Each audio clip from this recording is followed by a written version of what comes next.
entorno en el cual se murió María Santísima es situarnos en lo que von Balthasar llama la teología de los 3 días, en el que la humanidad y la salvación se concentran jueves, viernes, sábado santo, o si queréis, primer día de la semana, domingo. Entonces, hay estos 3 días, no podemos coger los 3, pero sí podemos coger, para comprender mejor el papel del varón y de la mujer en la Iglesia, que es inagotable, pero aquí solamente dar unos apuntes, coger el cenáculo, el Jueves Santo, brevemente, y ver a María en el cenáculo o en el Jueves Santo, los varones, y ver también el Sábado Santo, aunque no nos vamos a... el Viernes Santo no nos detendremos en el sábado, el descenso a los infiernos o la soledad de María, porque es demasiado extenso. Y en un resumen que nosotros vivimos en la Santa Misa, que es instituida en la Última Cena, consumada en el Calvario y continuada en nuestros altares, en el que nuestra fe nos dice que los sacerdotes, los que tenemos el sacramento del orden, impersonamos a Cristi, o sea que somos ipse Christus en el acto sacramental de consagrar, mientras que todos estamos llamados como personas, como bautizados, a ser otros Cristos, hacia una transformación interior por la vía de la gracia, con esa recreación de gracia en nuestro acto de ser.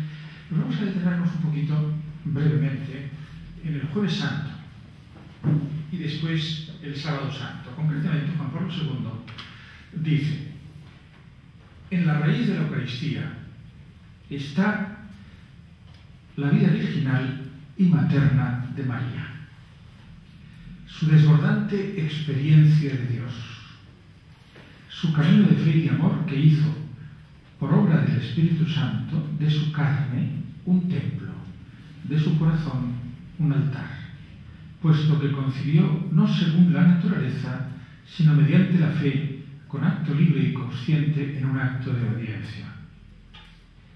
Y si su cuerpo lleva también consigo como pan fragante el sabor y el cuerpo de Cristo, lleva el sabor y el perfume de la Virgen Madre.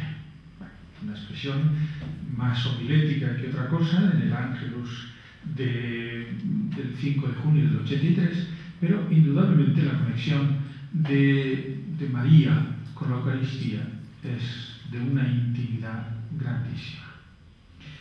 Pero sin embargo, cuando nos metemos en el Jueves Santo, en el cenáculo, que por cierto, aquí mis 2 compañeros pues, han visto de cerca que es una casa riquísima, el cenáculo, que después de 2000 años es una sala mucho más grande que esta, de piedras poderosas, en el segundo piso. Incluso la casa de Pedro también era digna, no era de suelo sin más, pero así está la cosa, ¿no? Entonces, cuando vemos en el cenáculo nos damos cuenta de que la presencia de la Virgen pues, es posible que estuviera en la preparación, pero no lo sabemos. Que Juan también estuviera en esta preparación. Sabemos que la cena pascual era una cena de la celebración de la liberación de Egipto, es una Pascua de la antigua alianza, y la muerte del Cordero pues queda como signo de la fuerza de Dios que libera a su pueblo de la esclavitud de Egipto. Concretamente, el Papa Juan Pablo II, en una homilía de 1988, decía: aquella noche, el primer día de la pasión de Cristo, cual es una precisión bastante importante, la Pascua de la antigua alianza se convirtió en sacramento del cuerpo y de la sangre de Cristo, Pascua de la nueva y eterna alianza, se convirtió en Eucaristía.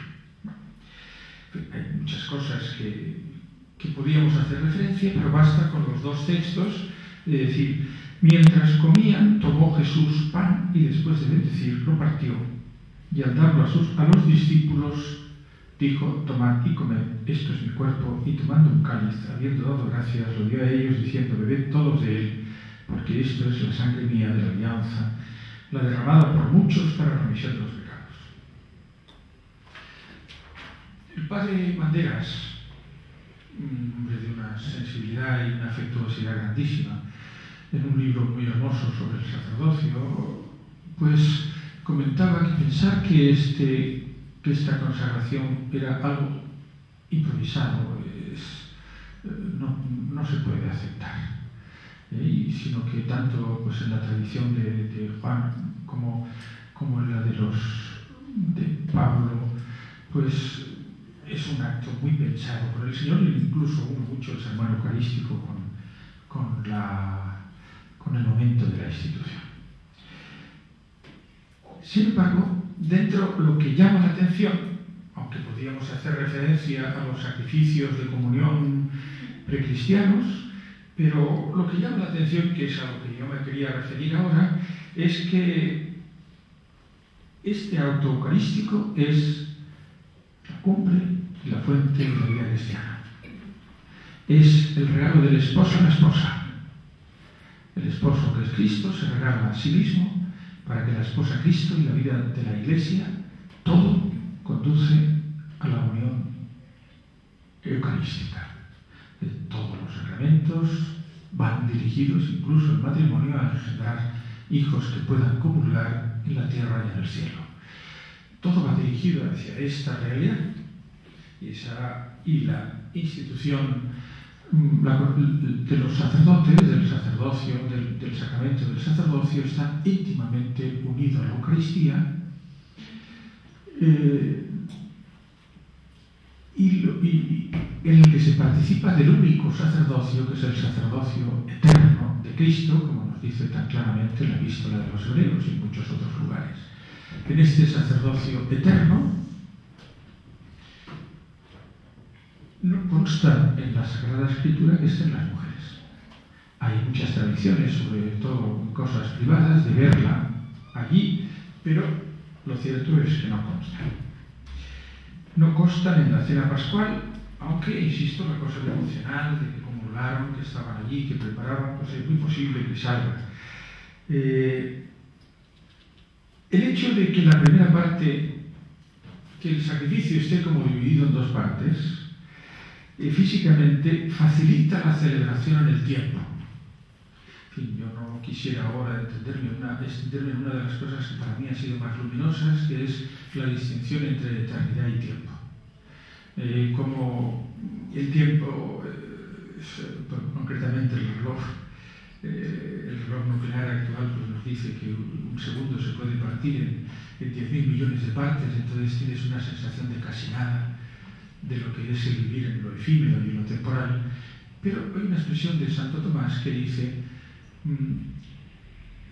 cuando analizando lo que es la eternidad, interminabilis vitae tota simul in perfecta possessio, te dice o sea, que la eternidad no es tiempo infinito, sino que es vida perfectamente poseída, muy parecido al kairos enamorado, que en el tiempo nos da la sensación que no pasa, mientras que el cronos se come a sus propios hijos, o sea que es inexorable pasando, ¿no?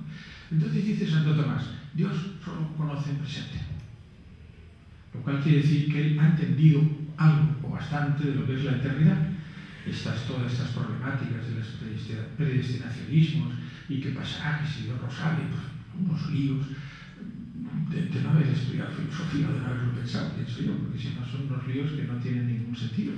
Eso es quizá lo que le pasaba al pobre Calvino.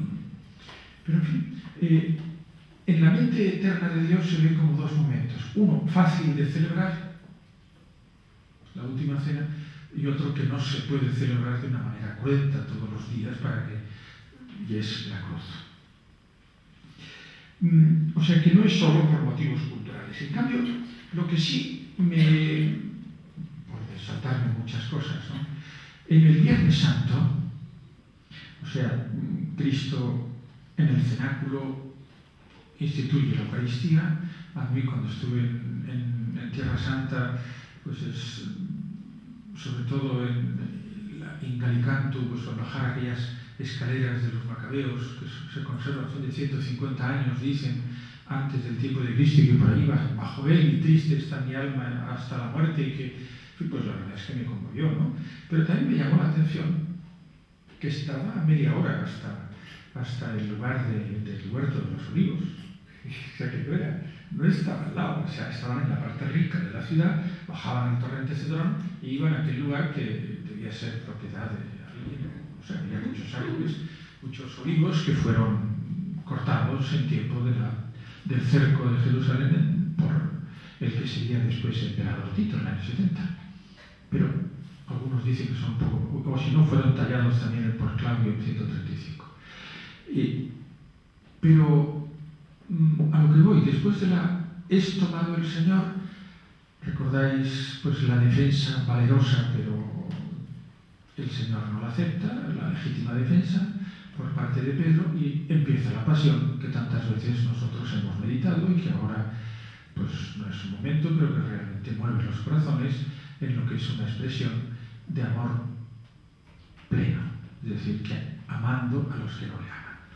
Entonces, dentro de esta perspectiva, lo que a nosotros nos interesa es qué hace María Santísima y cómo actúan algunas mujeres. Claro, no podemos decir la mujer, porque Herodías evidentemente actúa bastante mal. Lo que llama la atención es que aparecen bastantes mujeres en el Viernes Santo.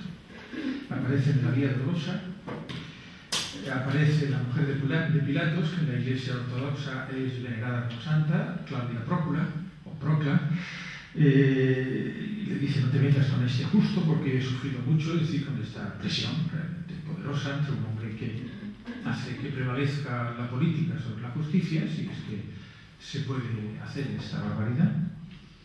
Y lo cierto es que en el momento de la crucifixión, con más o menos cercanía, están María Santísima al pie de la cruz con Juan, y estaban Mater de Sacruce Lacrimosa, Don de Basilius, y mujeres que parece que entran y salen.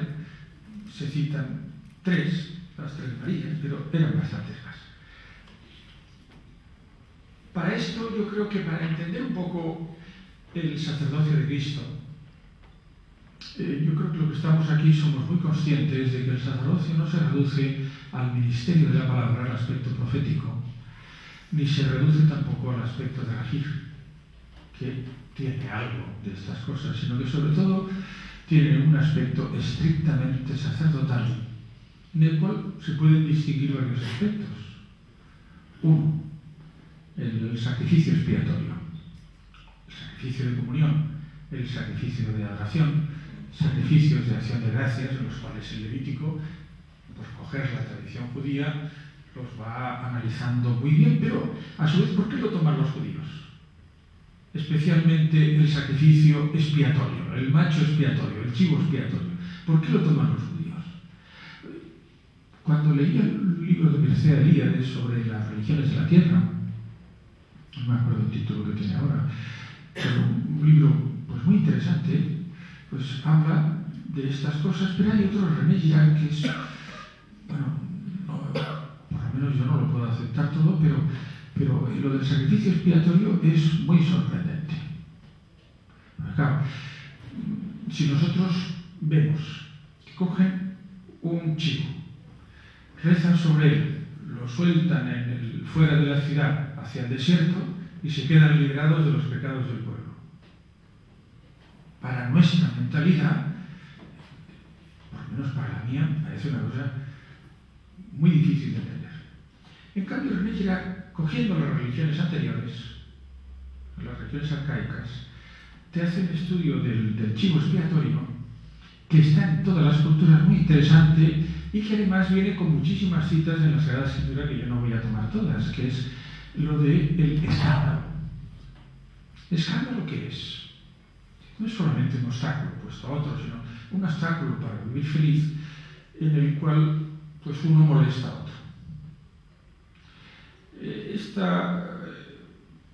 Bueno, se puede soportar más o menos, pero cuando van creciendo en una sociedad los escándalos, gente que se encuentra molestándose unos a otros, llega un momento, según dice él, que hay un cierto paroxismo de escándalos, hay una reacción mimética, y entonces en esos escándalos que se van produciendo llega un momento de paroxismo, eso es como una especie de psicología de masas, en el que por influencia quizá de mayor fuerza de uno, o por otros motivos, se dirigen todas esas personas escandalizadas, molestas, vamos a decir así, sobre un inocente y descargan en ellos su ira.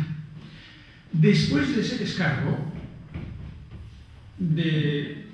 se produce, después de la tempestad viene la calma, viene como una paz, como una civilización, y envuelve otra vez la serie de escándalos, que es lo que Cristo, bueno, ellos lo hacían muchas veces con apedreamientos de inocentes, y hay bastantes casos de esta cuestión. En la mayor parte de los inicios de las culturas, no digo de las civilizaciones, de algunas civilizaciones también empiezan por un asesinato, lo cual es una cosa de un asesinato de un inocente, que es quizá por este motivo. Y entonces se van repitiendo. Y entonces Cristo es la víctima inocente que acepta y rompe el ciclo. Veía a Satanás caer como un rayo. Es decir, que Satanás domina la situación social, creando esta calma y repitiéndose los ciclos y teniéndolos en su mano a través de este ciclo de venganzas, podríamos decir, o de machacar a un inocente. Bueno, lo estoy diciendo muy brevemente, esto es muy largo. Se puede entender un poquito lo que es el chivo expiatorio, que después es tomado por los primeros cristianos, pero no llamando el chivo expiatorio, sino llamándolo a Jesús el cordero que lleva sobre sí los pecados del mundo. Pues probablemente porque el chivo les parecía un animal sucio y repugnante, o lascivo, o lo que fuera, mientras que el cordero pues, es manso y fiel. Tanto por la versión del Cordero Pascual como por la versión del chivo expiatorio, pues las dos cosas se hacían, estos sacrificios en Israel, en las religiones primitivas aparecen muchísimo. Y entonces, volviendo al tema nuestro, que es quienes estaban en el momento del sacrificio expiatorio, que es la cruz, que también es adoración, acción de gracias, que tiene, pues en ese momento vemos que cuando está más presente la víctima, ¿no? Jesús como víctima, como sacerdote y víctima, pero es más presente como víctima. En fin, yo con esto de víctima no quisiera que algunos se puedan sentir ofendidos en el sentido del victimismo. No hay que hacerse la víctima, victimismo. Esto es una manera de amor propio para que a uno le hagan caso. Es decir, pero no me refiero a esto, sino en el sentido del holocausto. O sea, Cristo se ofrece como víctima, como sacerdote y víctima del sacerdocio perfecto. Por amor y obediencia se ofrece al Padre colaborando el Espíritu Santo. Es decir, que es una acción, la Santa Misa nuestra Eucaristía, no es solo una acción de presencia, el amor busca la presencia, que esto ya es mucho, sino que es una acción sacrificial, en la cual es expiatoria, es de adoración, es de comunión, es de acción de gracias. Por eso le llamamos Eucaristía. Bueno, pues en esta realidad, en este momento de la cruz, en el que se hace muy patente Cristo como víctima, a los sacerdotes se nos recomienda cuando celebramos la Santa Misa, hacer en nuestra vida lo que hacemos con nuestras palabras, ofrecernos de esta manera. Están muy presentes las mujeres. Está presente sobre todo la Virgen Santísima, que no está presente en el cenáculo, en la Sagrada Escritura, no está presente en la elección o en la consagración.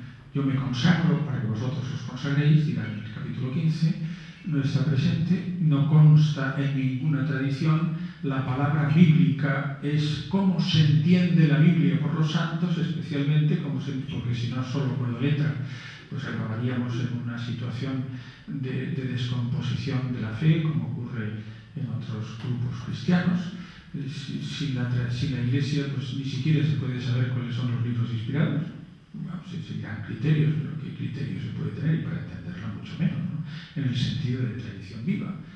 Pero en el sentido positivo, de decir, bueno, está claro que el sacerdocio es reservado al varón, porque Cristo es un varón y de hecho lo ha hecho así conscientemente. Y la parte de víctima, pues bueno, esto lo dejo, porque esto es abierto a todos, evidentemente. Es abierto a todos los fieles. pero en la experiencia histórica de la Iglesia nos encontramos que con una sensibilidad de nivel místico, aunque esta palabra esté tan estropeada luego en el uso, pues nos encontramos personajes como Santa Teresa de Lisieux, que hace la ofrenda al amor misericordioso, o Faustina Kowalska, que hace algo parecido, o Catalina de Siena, que habla de la sangre continuamente y con otras palabras hace lo mismo. Nos encontramos, esto es muy difícil de aceptar, pero se ve que con una sensibilidad se capta este modo de entrega que une al alma sacerdotal de Cristo, no en tanto a unirlo a su consagración, a la consagración del sacramento del sacerdocio. Es decir, que intentar solucionar la acción de María o de la mujer y del varón en función de criterios igualitarios o con función de poder, pues es separarse de la voluntad de Cristo, separarse del entendimiento de lo que es la Iglesia, pero entenderlo en función de santidad, que realmente es el importante, realmente es el que es difícil, realmente es el que da vida a la Iglesia. Pues esto yo creo que es una de las grandes aportaciones del Vaticano II, y que a nosotros, aunque yo lo he dicho de una manera muy sucinta y un poquito por encima, lo que a nosotros nos pide la Iglesia es que profundicemos en este terreno. Y hay una cosa que parece bastante importante, porque un congreso evidentemente es para utilizar la inteligencia. Pero los grandes avances teológicos no han sido hechos por grandes teólogos. La profesora Rossi nos hablará mañana de las doctoras de la Iglesia, como ven ellas a la Virgen Santísima, pero ¿qué estudió Teresa de Jesús? Pues en ninguna facultad. ¿Qué estudió Teresita? Que en fin, tampoco hay por qué llamarla Teresita porque se llama Teresa. En ningún sitio. Vaya, estudió cositas, pero en ninguna facultad. Sí. Y Catalina de Siena, pues sabemos que no sabía ni siquiera escribir. Bueno, es decir que, si pusiésemos hombres, pues es lo mismo. Pascual Bailón, Marta Porta, y hay grandes descubrimientos y personas que son reveladas a los pequeños. Es decir, que el Señor tiene unos cauces en el que no se rechaza, ni muchísimo menos la acción intelectual del corazón, pero que sí que hay otros cauces, y convendría volver. Mi aspiración sería proponeros ampliar en la conciencia de la Iglesia la noción de sacrificio, para que no sea solamente una acción ritual, sino que sea una acción viva, en el que con alma sacerdotal uno tiene los mismos sentimientos que Cristo tenía en la cruz, como dice San Pablo, y al mismo tiempo se ofrece como víctima. Es decir, ayer tuve la alegría de poder celebrar la misa en la toma de hábito de una carmelita descalza, y bueno, pues pensaba, hombres que tengan este tipo de vida, muy pocos. ¿Es que somos menos generosos? Pues no creo, pero desde luego que la sensibilidad es distinta, esto está claro. No se trata, las comparaciones nunca sirven para nada, más que ya decir lo mismo, que sean odiosos, no, es que son inútiles, ¿no? Y estar comparando el varón con la mujer y pensar que somos un andrógeno y que un rayo de Júpiter los parte en dos naranjas. El andrógeno es una de las metas de la New Age y del gnosticismo, y varón y mujer no se comprenderán nada más que con un tercero en el amor, que es la filiación. Pero bueno, esto sería pasarnos a otro tema, porque hablar de la Virgen, realmente la Virgen es defensora de Cristo, defensora ante las herejías de la Iglesia. En el Concilio de Éfeso fue patente, pero también lo es ahora, en un momento en que la Iglesia tiene que ir poquito a poco tomando conciencia de sí mismo, de ser sacramento universal de santidad. Y así nos podemos tomar un refresco y un cafelito y intentar saber qué le ha pasado al Padre Llamas. Encomendamos todo para que no tenga ninguna desgracia.